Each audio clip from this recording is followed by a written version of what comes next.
Hi everyone! Welcome to the Empath Tarot guys. Another love reading, timeless in general. Take what resonates lang po. Maybe some part of the reading makaresonate kayo. Some part of it hindi. Totally makaresonate na parang kwento ninyo ito or hindi naman kaya dahil iba't ibang mga energies. Iba't ibang mga love connections. Pero tignan po natin kung ano ang ating masasagap. Ano kaya yung mga gabay at aral sa buhay pag-ibig and life in general. Tignan natin ngayon current energy ng person ninyo. Ano ba yung mga hidden truths? Yung mga nais niya sabihin sa'yo na hindi niya masabi. Ano ba yung nasa sa loobin niya? Ano kaya yung nasa kanyang isipan?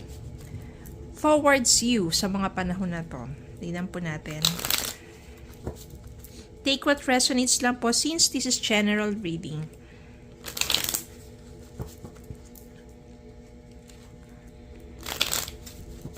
Yan. Spirit guides and may messages. Ano kaya ang nasa isipan ng kanilang person sa mga panahon na to? Current thoughts and feelings about them. Mga nais sabihin. Okay, we already have here. I can't stop thinking about you. Hindi ka talaga mawala sa isipan ng person mo. I can't stop thinking about you. I bury myself in work to forget you. No? Hindi ka mawala sa isipan ng person mo. Ang ginagawa na lang niya, busy na lang siya sa work para lang makalimutan ka. Pero ang totoo niyan, hindi ka mawaglit sa isipan niya. You and I were too young. Maaaring mga sa mga ano to medyo we can say sa mga panahon na kayo ay nagkakilala, you were just too young for that kind of love. Actually, wala naman young pagdating sa love. Wala namang old and young pagdating sa love. Pero siguro, young, immature enough for that kind of relationship. Tignan natin pa. Ano pa yung nais sabihin sa'yo ng person mo sa mga panahon na ito? Ano pa kaya yung kanyang thoughts and feelings for you? At ano kaya yung mga nangyari? Bakit kayo ay sabihin natin kahiwalay or wala ngayong connection? Spirit guys, send me messages. Ano muna yung kanyang thoughts and feelings pa towards them? Thoughts and feelings pa ng kanilang person towards them. Yan. Tumalasik. Yan. Six of Pentacles. Six of Pentacles in a relationship means dapat give and take. So siguro, you were too young, immature, one-sided, very controlling. So dapat pala naging give and take na lang ang inyong relationship. King of Swords, sana pala nagpakatotoo na lang siya, no? Ibig sabihin, minsan kasi, yung iba dyan, especially yung iba, hino-hold back pa yung kanilang feelings dun sa crush nila or sa someone na gusto nila. O dapat nagpakatotoo ka na lang. Nagsabi ka na lang totoong feelings mo for that person. The Chariot. Yung iba naman parang kailangan kong malagpasan itong nararamdaman ko sa'yo. Yung ma-overcome ko tong feelings ko or thoughts ko about you. Kaya ang ginagawa niya ay nagpapakabisi na lang sa work para malimutan ka.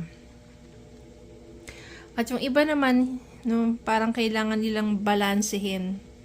Siguro, yung iba dyan, kaya nagkakaroon ng problema kasi hindi balance ang kanilang life. Kumbaga, sa relationship, hindi nila kaya pang dalhin kasi hindi nila ma-weigh down yung priorities nila. Work, relationship, work and family, work, career, and relationship, yung mga ganun, di ba? So, Kaya nga siguro, you and I were too young.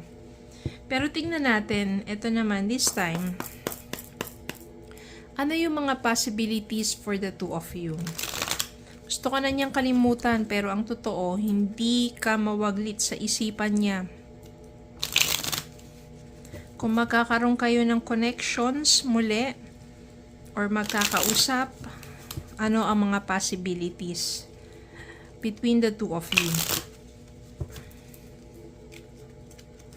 Spirit guide, ano ang mga possibilities for them? Meron silang chance to talk and to see each other.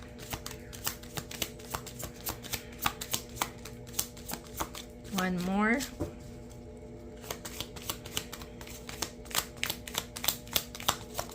Ayan.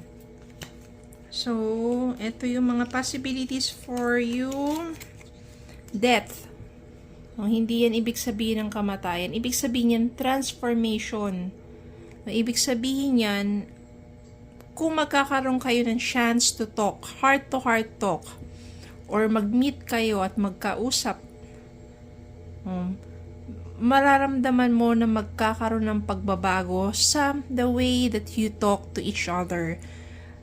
Magkakaroon ng pagbabago about dun sa mga nakaraang feelings ninyo, yung energies ninyo sa isa't isa, which is a good transformation to.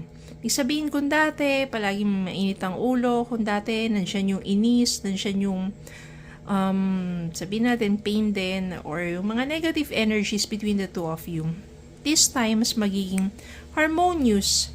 It will be smooth flowing. It will be heartfelt yung inyong magiging usapan, yung inyong magiging conversation at inyong muling pagkikita. Then, meron dito, maaring iba sa inyo, okay, we need to move forward. Siguro yung iba siya na, kailangan mo na talaga akong kalimutan. Kasi we have to move on na. Kumbaga, yung iba, totally wala ng feelings or nag-decide na sa sarili na nila na we are too young, maybe we're just parang nadadala lang ng mga damdamin, but we have to move on na. You need to forget me. Magiging ganun na, no? Maaring ikaw to sa kanya. At meron naman dito, madadala pa rin ng kanilang tunay na damdamin para do sa person na yon. Sabihin, meron pa rin pagmamahal. So, mararamdaman mo pa rin na kapag muli kayo nagkita, nagkausap, magkakaroon ng pagbabago. Kaya, yun yung magiging possibilities. Actually, nakadepende talaga sa'yo yan. Kasi, kung magkakaroon kayo ng chance to talk heart to heart, ilalabas yung kanyang tunay na nararamdaman at naisip yung thoughts niya about you and ikaw rin naman sa kanya. Yung iba dyan, decided na to move on.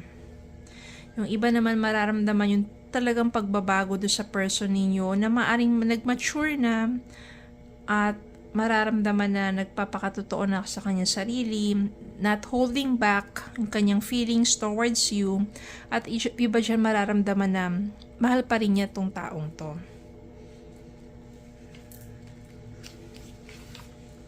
Tingnan natin ang love message para sa inyo.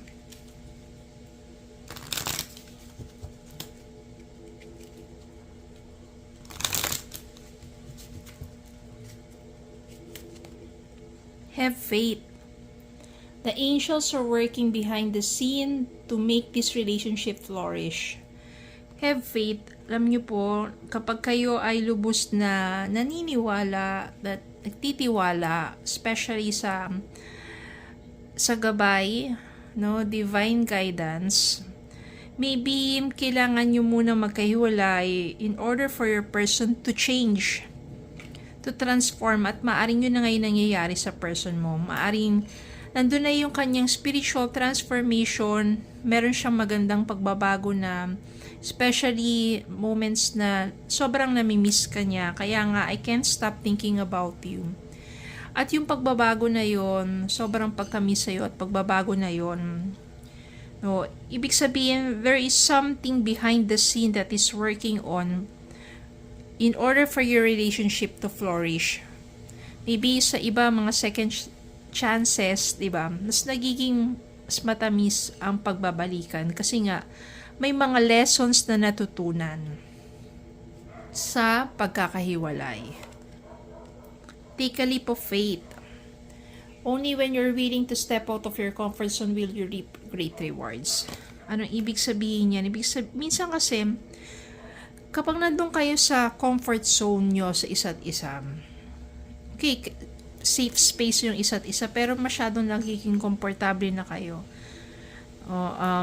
You do not try some new things, nagiging boring ang relationship. So, all you have to do is to step out of your comfort zone, then try new things in order for you to become more, sabihin natin, interesting, para magkaroon ng, sabihin natin, ng adventure pa, or sa journey ng inyong relationship. So, take a leap of faith. Okay? And true love, maybe, sa iba dyan, this person is your true love. This is the romance of a lifetime. True and lasting love is here for you. Maybe, siya naman talaga yung true love. Pero hindi naman kasi ibig sabihin na true love nyo ang isa't isa, puro naman sweet moments lang, puro good things lang ang mangyayari sa inyo. Sometimes, isi-challenge talaga kayo ng tadhana. Kung kagano kayo katatag, kung kagano kayo kakapit sa isa't isa, sa pagmamahalan nyo sa isa't isa. Kaya nandito si The Chariot Si The Chariot. Ibig sabihin yan, may mga challenges talaga sa inyong relationship. At kung paano nyo i-handle yung mga challenges na yun at ma-overcome yung mga challenges na yun, dun magiging successful ang inyong relationship. Yung iba kasi minsan sa umpisa pa lang, yung mga okay, nalaman na ganyan siya, ganyan ganito, tapos or something lang na tampuhan or ano, wala na. So yun yung sinasabing first stage ng relationship. First stage ng relationship is yung puro good things, sweet moments, puro ganun pa eh. Parang honeymoon stage na sa iba, ganyan. Getting to know each other, yan, puro ganun. Second stage is yung challenges. Yung iba hanggang dun lang sa second stage kasi kapag hindi nila na-overcome yung challenges sa relationship nila, wala na, nagbe-break na. Third stage is nandun na yung acceptance, forgiveness, natututo na sa mga pagkakamali at nagkakaroon ng forgiveness, nagmamature, ganyan. Fourth stage is yung talagang masasabi mong, this is true love and this is really worth it. And yung masasabi mo talaga na yung fully, yung inyong heart and mind and soul is with your person, and that's the true love. Okay, so you have to take a leap of faith. Have faith, take a leap of faith. True love. Maybe you were just too young, nandun kayo sa second stage ng challenges sa inyong relationship, at kapag na-overcome nyo yun, then, maging successful na. At maybe, it is the true love. Okay, so ganun lang po. Palagi tayong ask for divine guidance kapag love unconditionally, but not to the point that you don't have respect anymore to yourself. Love unconditionally, but do not take for granted na you do not have respect or love or care anymore to yourself. No? So, paano yun? Just love that person and accept that person. No? For as long as hindi naman na ano yung boundaries, at the same time as mahal mo pa rin yung sarili mo at nandun pa rin yung respect. Okay? So, yun lang po. Maraming salamat po for watching. Please don't forget to like, share, comment, subscribe. Follow me Facebook and YouTube. Have a good day po and God bless.